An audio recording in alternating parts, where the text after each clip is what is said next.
Boa tarde, pessoal. Boa tarde. Muito bem, meus irmãos. Eu escolhi hoje uma parábola de Jesus para a gente conversar um pouco. Eu acredito que pela profundidade desse ensino, ele deve ajudar muitos de nós. Pelo menos a mim me ajudou bastante. Porque quando a gente consegue entender o ensinamento que está aqui no Evangelho de Jesus, a gente consegue trazer isso para dentro da gente. Eu acho que isso aqui é importante. Então a parábola é assim, concilia-te depressa com teu adversário, enquanto estás no caminho com ele, para que não aconteça que o adversário te entregue ao juiz, e o juiz te entregue ao oficial, e te encerrem na prisão. Em verdade te digo, que de maneira nenhuma sairás dali, enquanto não pagares o último ceitil. Então a gente olhando assim essa parábola, a gente vai perceber que, assim, à primeira vista, que o inimigo é externo. É alguma pessoa que a gente fez um mal para ele, ou ele fez um mal para a gente, e a gente acabou virando inimigo um do outro. Mas a Joana de Ângeles, ela vai falar para nós que esse adversário, a gente deve reconciliar, analisando de uma maneira mais profunda, ele não é externo, ele é interno. E a gente tem uma série de informações aqui que a gente precisa descobrir e a gente precisa desvendar. Porque, primeiro, a gente precisa conciliar com um adversário. A gente precisa conciliar. Esse adversário, ele é interno. A gente precisa saber qual é. Enquanto estás a caminho com ele, é outra coisa que a gente precisa saber. Para que não aconteça que o adversário te entregue ao juiz, e o juiz te entregue ao oficial, e te encerre na prisão. A gente precisa saber que juiz é esse, que oficial é esse, e a gente precisa saber que prisão é essa. Em verdade te digo que de maneira nenhuma sairás dali enquanto não pagares o último ceitil. A gente precisa entender isso também, né? Porque a princípio a gente imagina que a gente tem uma dívida, vamos supor aí, de R$500, e a gente tem que estar pagando essa dívida. Vamos supor que a gente esteja pagando a prestação, a gente vai pagar até o último ceitil, até o último centavo. Enquanto a gente não conseguir pagar isso tudo, a gente não vai sair da prisão, se a gente estiver lá na prisão, né? Muito bem. Esse livro da Joana de Ângeles, chama-se Triunfo Pessoal. Então vamos ver o que a Joana diz para a gente aqui. Ela diz o seguinte, na condição de psicoterapeuta por excelência, Jesus, analisando os conflitos que atormentam o ser humano, exarou com sabedoria, conforme as anotações de Mateus, no capítulo 5, versículo 25 e 26 do Evangelho de Jesus. Aí ela vai dizer: concilia-te depressa com o teu adversário enquanto estás a caminho com ele, para que não aconteça que o adversário te entregue ao guarda e sejas lançado à prisão. Então ela fala que inevitavelmente aqui ela diz que esse adversário ele é interno. Dá para a gente perceber isso aqui nessa palavra, nesse trecho dessa parábola. As paixões dissolventes que aturdem o ser e que em desalinho encarceram a consciência nos conflitos, gerando os tormentos que se entregam a todos aqueles que se deixam vencer pela culpa, transformada em fobia, ou em angústia, ou ansiedade, ou em insegurança. Esses adversários que ela fala são os pensamentos, os sentimentos e os comportamentos negativos que nós mantemos em nós. Então a gente precisa o quê? Trabalhar isso dentro de nós, porque quando a gente está com os pensamentos negativos sentimentos negativos e comportamentos negativos, nós criamos um conflito dentro de nós. A gente faz alguma coisa que a gente não queria fazer e a gente acaba se arrependendo de fazer, de ter feito. Quando a gente se arrepende de ter feito, a gente gera uma culpa. Essa culpa que fica dentro de nós, a gente mesmo julga, se auto-julga. A gente é o nosso próprio juiz. Quando a gente é o nosso próprio juiz, a gente acaba criando um conflito muito grande dentro de nós. Por quê? Porque a gente se sente culpado, a gente mesmo se julga, né? E a gente mesmo nos condena. E como a gente nos condena, a gente fica com esse conflito, que a gente não sabe como resolver. Isso fica rodando na nossa cabeça. E não é só, né, um tipo eu estou dando um exemplo assim, de uma coisa que a gente fez. Mas a gente tem vários, né, pensamentos, várias atitudes, que a gente fala para a gente mesmo: poxa, eu não devia ter feito isso, né? A própria consciência diz para a gente: eu não devia ter feito isso. E quando uma coisa é mais profunda, ela bate mais forte. O que acontece é que a nossa consciência, ela fica numa prisão sem grades. Então é isso que a Joana está falando para a gente aqui, ó. A oportuna referência tem um caráter terapêutico. Aqui ela está falando do último ceitil, lecionando que se faz necessária para a paz íntima a reconciliação com o adversário. Os referidos hábitos mórbidos, perturbadores, transformando-os em agentes de progresso e de renovação, mediante os quais instalam-se o equilíbrio, o bem-estar, a saúde e o reino dos céus na terra. Essa salutar identificação com os valores do self, com os valores do eu, a perfeita integração nele, constitui uma das bem-aventuranças, aquela que faculta ao homem a felicidade terrena, prelúdio da vida espiritual futura que está destinada. O que vai dizer para a gente? É que a gente não pode brigar com esses pensamentos negativos, com esses sentimentos negativos, com esses comportamentos negativos. Por que a gente não pode fazer isso? Porque isso é nosso. Nós somos assim. Então não adianta a gente ficar brigando com isso. Nós somos imperfeitos. Todos nós estamos aprendendo. Então nós temos pensamentos negativos, nós temos sentimentos negativos, nós temos comportamentos negativos. Quando nós conseguimos entender isso e aceitar isso, a gente reconcilia com o nosso adversário interno.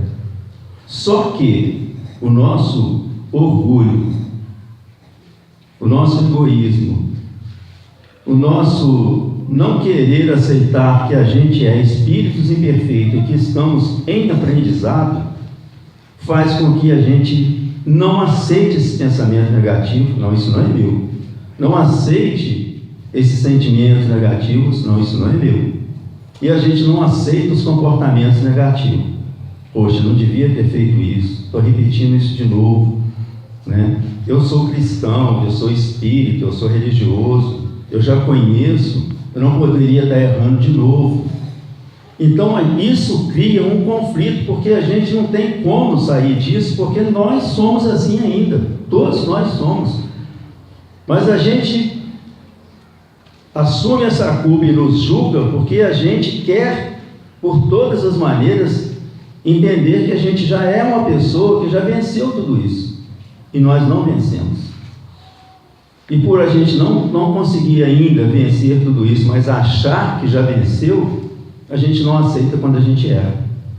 E a gente não aceita quando a gente erra, é o tal do conflito que eles estão falando, é um tormento. A pessoa fica tão preocupada com isso e se julga com tanta força que a gente acaba trazendo doença para a gente. Aí vem a depressão, aí vem as dores pelo corpo, aí vem as insônias, aí vem a intolerância, aí vem um monte de coisas que faz com que a gente acabe adoecendo. Então olha o que ele fala aqui. Analisando a proposta da benfeitora espiritual, percebemos a sua profundidade E por isso temos trabalhado dentro dessa visão, porque partimos do pressuposto que, até para a conciliação com os adversários externos, primeiro é necessária a conciliação com os adversários internos. Aquelas pessoas que nos fizeram mal, ou que nós fizemos mal para elas, e por causa disso se tornaram, fizemos alguma coisa, se tornou inimigo, não adianta a gente preocupar com eles se a gente não resolver o nosso problema interno primeiro, porque a gente não vai conseguir, não estamos conseguindo perdoar nem a nós mesmos.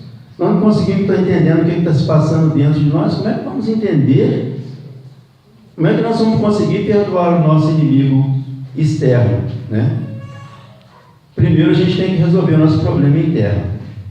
Só vamos verdadeiramente perdoar alguém que nos feriu se nos conciliarmos primeiro com o orgulho ferido, gerador da mágoa e do ressentimento. Se não houver essa conciliação interna, a conciliação com o adversário externo a gente faz de conta. A pessoa diz que perdoa com os lábios, mas não quer que o outro esteja bem. O orgulho ferido faz com que ela projete no outro as suas dificuldades. Então a culpa nunca é minha, A culpa é sempre do outro. Por quê? Porque eu não assumo, É o movimento de desculpa e projeção da culpa no outro. Então eu estou sempre me desculpando. Ou então eu coloco a culpa no outro, não foi culpa minha não, o cara que fez isso aí acontecer, Por isso é imperiosa, antes da conciliação com os adversários externos, a conciliação com os adversários internos. E quando Jesus diz, concilia-te depressa com o teu adversário, depressa significa aqui, agora, neste momento, nesse instante, A partir do momento que pintou algum problema de negatividade, a gente vai resolver. Não, realmente aconteceu essa negatividade, eu pensei, ou eu pratiquei, ou eu fiz alguma coisa negativa, um comportamento. Mas eu sou um ser imperfeito. Isso aconteceu por causa da minha imperfeição. O que eu tenho que fazer? Eu tenho que trabalhar em cima desses comportamentos negativos para que eles possam se tornar no futuro um comportamento positivo. Mas eu não posso de maneira nenhuma ficar brigando com isso, porque eu estou brigando contra uma coisa que ela existe dentro de mim, que está dentro de cada um de nós, de todos nós, Então pintou a negatividade, é o que Jesus fala, concilia-te depressa, agora, enquanto estás no caminho com ele, significa, enquanto o adversário está se manifestando. Então a negatividade se manifestou, temos a opção de conciliar, tratá-la como amiga e não como adversária. Se não tratarmos os nossos pensamentos, sentimentos e comportamentos negativos como adversário, a conciliação é automática. Então, quando eu aceito que eu tenho essas imperfeições em mim, por isso eu ainda as pratico, por isso elas acontecem, nesse momento eu estou conciliando com o meu adversário. Nesse momento eu estou tirando a capacidade de acontecer esses conflitos dentro de mim,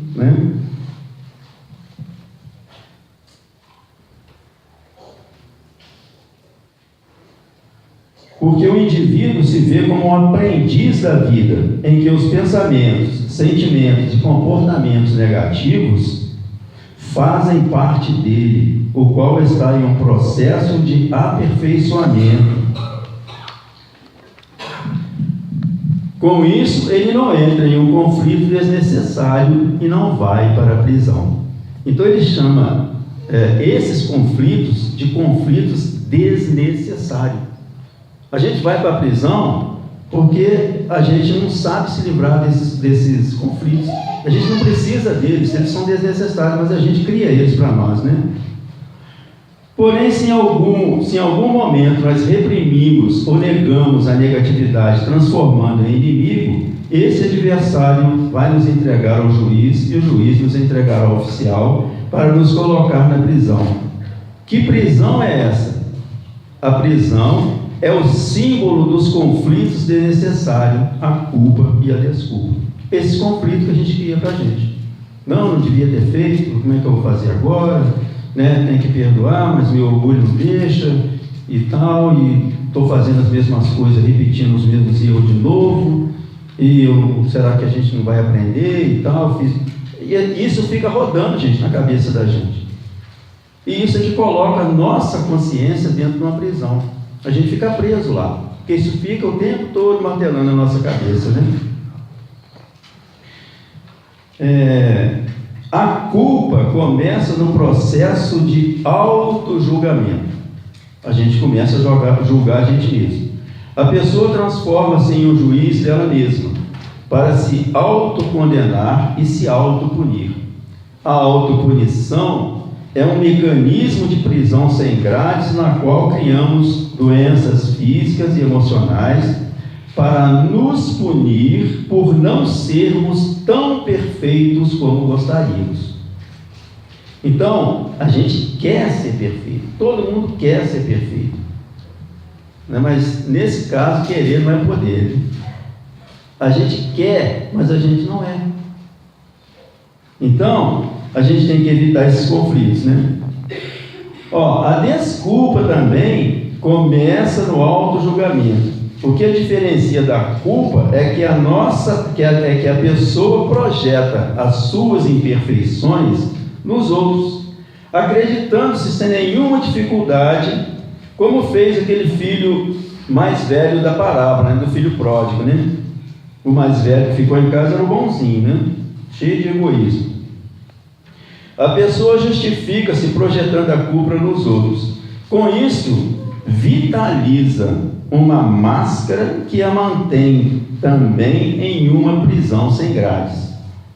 Mas como está cheia de presunção, acredita estar vivendo em um local, né, um hotel 5 estrelas, pois se supõe perfeita e digna de todas as benesses. Então, eu fico tranquilo, porque eu nunca tenho culpa, né? Nunca fiz nada. Tudo que acontece comigo, que é de ruim, a culpa é do outro.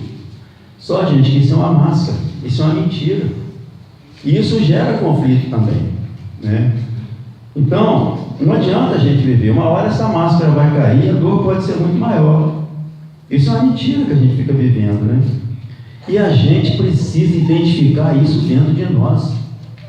A gente precisa identificar isso dentro, para a gente poder sair desse círculo, né? De a gente querer. Vocês podem perceber, uma pessoa que como é que a gente fala? Perfeccionista, é uma pessoa que sofre muito.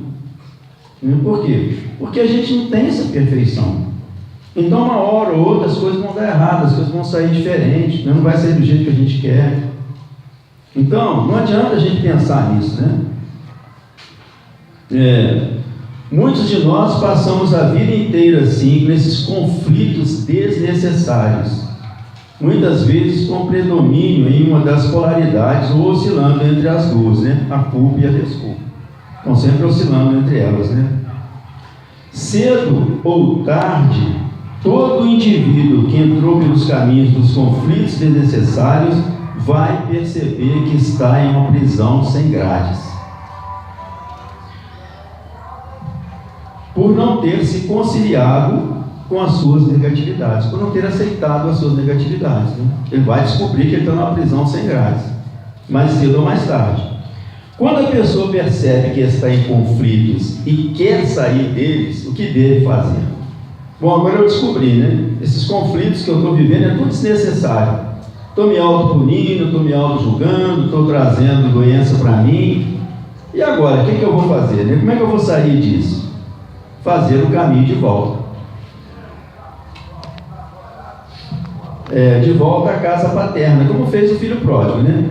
Porém, como fazer o caminho de volta se ele está numa prisão? Como é que eu vou fazer caminho de volta se eu estou preso? Né? Não dá para sair da prisão simplesmente sem realizar uma ação que simbolicamente Jesus chama de pagar o último ceitil. Então esse último ceitil, ele é uma fiança, né? Vai lá, está preso, para você sair, o advogado vai lá e paga uma fiança, né? Aí te tira da cadeia. Então esse último ceitil, ele é uma fiança para tirar a gente da prisão. Mas que último ceitil é esse, né? Como é que eu vou entender isso, né? Vamos lá, né? A fiança para sair dessa prisão sem grades, chamada conflitos desnecessários, é o último ceitil. 1 centavo é a menor parte de uma moeda, né? A menor parte que a gente pode dividir. Não tem meio centavo, meio centavo, 0,5 centavos, 0,75 centavo, né? Não tem. Então a menor é 1 centavo, que equivaleria aqui esse ceitil, né? 1 ceitil. Então Jesus fala: em verdade te digo que de maneira nenhuma sairás dali enquanto não pagares o último ceitil. Analisemos essa figura que Jesus usa de forma magistral. Ceitil é a menor porção de uma moeda, seria equivalente a 1 centavo. Não vale nada aparentemente. 1 centavo hoje não vale nada. Você vai no mercado, se der 22 centavos, ele cobra 20 centavos. Se der 27 centavos, ele vai te cobrar 25 centavos. Os 2 centavos eles nem contam mais, né? Ninguém nem pede. Então não vale nada aparentemente. Por que Jesus utiliza esse símbolo então? Né? Se não vale nada, né? Interessante, né? Na acepção que estamos trabalhando, pagar o último ceitil significa fazer um pequeno exercício de mansidão e humildade de coração do valor de 1 ceitil para reconhecer que os problemas que nos geram os conflitos desnecessários não acontecem por causa dos outros, em razão dos fatores alheios à nossa vontade, mas são causados por nós mesmos. Se os problemas são de nossa responsabilidade, a solução também é. Somente nós podemos resolvê-los quando reconhecemos humildemente que estamos na prisão por causa da nossa própria incúria e não por fatores externos. Pagamos o ceitil e saímos da prisão. Agora pensa bem. Jesus está dizendo que o esforço de humildade que nós precisamos fazer para sair dessa prisão é no valor de 1 ceitil. É o mínimo que ele pediu para nós nos esforçarmos, para ter essa humildade, essa mansidão, para sair dessa prisão. É muito pouco, gente. Aí ele vai inclusive dizer aqui, é de humildade e mansidão o valor de 1 ceitil que precisamos para sair da prisão, porque se necessitássemos de uma grande humildade para sair, não conseguiríamos pagar a fiança e ficaríamos pela eternidade na prisão. Então essa é a bondade de Deus, né? É bondade de Deus, nosso Pai, cobrar só 1 ceitil, porque Ele sabe que assim a gente pode pagar e assim a gente pode sair da prisão, né? Muito bem. Ao realizar essa ação, saímos da prisão da culpa e da desculpa para conciliar com os adversários internos chamados orgulho, egoísmo, irresponsabilidade, presunção, transformando-os em amigos evolutivos. Se não fizermos isso, voltaremos para a prisão e vamos continuar presos, né? Somente após a conciliação e tornado aliados os adversários é que o indivíduo irá começar o processo de superação dos conflitos necessários. Pois não basta conciliar com sentimentos geradores de culpa e desculpa. É preciso assumir a responsabilidade pelos erros, aprender com eles e repará-los para não se retornar à prisão. Então nós vamos aceitar os nossos erros, aceitar os nossos pensamentos negativos, aceitar os nossos pensamentos e sentimentos negativos, nossos comportamentos negativos, porque nós temos, eles estão dentro de nós. Mas a gente não vai só ficar batendo palma e olho sabendo disso, não. A gente vai nos esforçar quando a gente vê isso, para a gente nos melhorarmos. Para quê? Porque se a gente ficar nesses conflitos de novo, a gente vai voltar para essa prisão mental de novo, né? Então nós vamos voltar para essa prisão que não é o que a gente está querendo, né? É fundamental que aprendamos a usar o poder transformador do amor. O amor é esse poder que temos em nossos corações. Fomos criados com esse poder que está latente, mas que podemos despertar a qualquer momento, ao desejarmos exercitar esse poder amoroso que representa para nós o desenvolvimento da saúde existencial. Essa energia amorosa e poderosa está à nossa disposição o tempo todo, e para utilizá-la basta que escolhamos sempre a postura de aprendiz, transformando os seus conflitos necessários em aprendizados de amor. É interessante, gente, que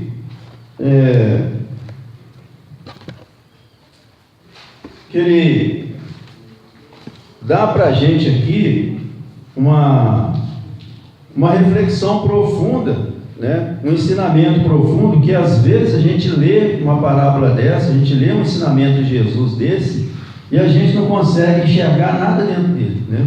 Ou a gente consegue enxergar de uma maneira muito diferente. Essa parábola, ela nos ajuda porque a gente começa a entender que muitas das coisas, como a espiritualidade sempre fala com a gente, muitas das coisas que estão acontecendo na nossa vida que poderiam ser evitadas, a gente não evita porque a gente não conhece, a gente não sabe. Mas está tudo aqui dentro de nós. Conhece-te a ti mesmo, né? Procura se conhecer um pouco melhor, olha para dentro de você, né? Procura estudar um pouco mais dos seus comportamentos, as coisas que acontecem, né? Porque a gente deve a todo instante que a gente puder estar dando uma olhada, dando uma vigiada, né? Essa vigilância, essa oração, na nossa maneira de agir.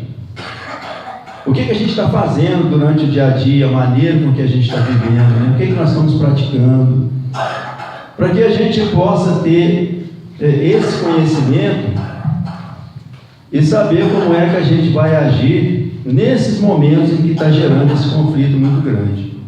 E eu posso falar para vocês o seguinte: se a gente for perguntar aqui um por um, 90% a 99% dessas pessoas têm esse conflito interno. Então está dentro dessa prisão sem grades, né? Porque, gente, uma coisa que a gente precisa entender: para a gente chegar a ser mestre um dia, a gente tem que caminhar pelo caminho do mestrado. A gente não chega a ser mestre sem a gente ter esse aprendizado, sem a gente ter esse conhecimento. E a gente precisa entender que tudo que a gente passa, tudo que a gente faz, tem uma explicação, tem uma orientação, tem uma maneira da gente aprender. E estudar o Evangelho de Jesus é uma maneira da gente aprender muita coisa. Você vê, eu peguei uma parábola que não é conhecida, não é considerada nem uma parábola, é considerado um ensinamento de Jesus, né? Desse tamaninho. Olha quanta coisa tem aqui dentro, né? Então a gente tem que começar a ler e estudar o Evangelho de Jesus, mas a gente precisa entender o que Jesus de verdade está falando para a gente. Nunca, quase nunca é de coisa externa. Quase sempre é de coisa interna. É de coisa que a gente está guardando aqui dentro e que a gente mesmo está fazendo mal para a gente, que a gente não conhece. Existem hoje YouTube, várias rádios, né, como a Web Rádio Fraternidade, tem essa aí do Falcone, né? Tem tanta palestra espírita que ensina para a gente essas coisas do Evangelho de Jesus, que traz um aprendizado muito grande, né? Que a gente pode estar lá fazendo almoço, pega o celular, coloca lá uma palestra, vai ouvindo. Vamos deixar de lado um pouco a televisão, as novelas. Vamos procurar estudar um pouquinho mais, aprender um pouco mais, porque isso é bom para a gente. Isso vai abrindo um leque de conhecimento, vai dando uma abertura muito grande para que a gente possa se conhecer um pouco melhor, né? Muito bom. É isso que eu queria falar para vocês hoje. Eu espero que eu tenha dado um recado e que vocês possam ter entendido, né? Porque para mim, como eu falei para vocês no começo, para mim foi muito bom. Eu aprendi muita coisa com esse estudo. E como o ouvido que está mais perto de quem fala é o nosso, né, o meu, né? Então, para mim, foi um aprendizado muito bom e uma oportunidade também de passar um pouquinho para vocês, para incentivar vocês a estudar um pouquinho mais, né? Não é que a gente está aqui dando aula porque a gente também não é professor de nada, a gente também está aprendendo. Mas um estudo desse, às vezes, costuma incentivar a gente a aprender um pouco mais, a querer saber um pouco mais. Tá bom? Muito obrigado a todos pela paciência de me ouvir, né? Que Jesus abençoe a todos, muita paz.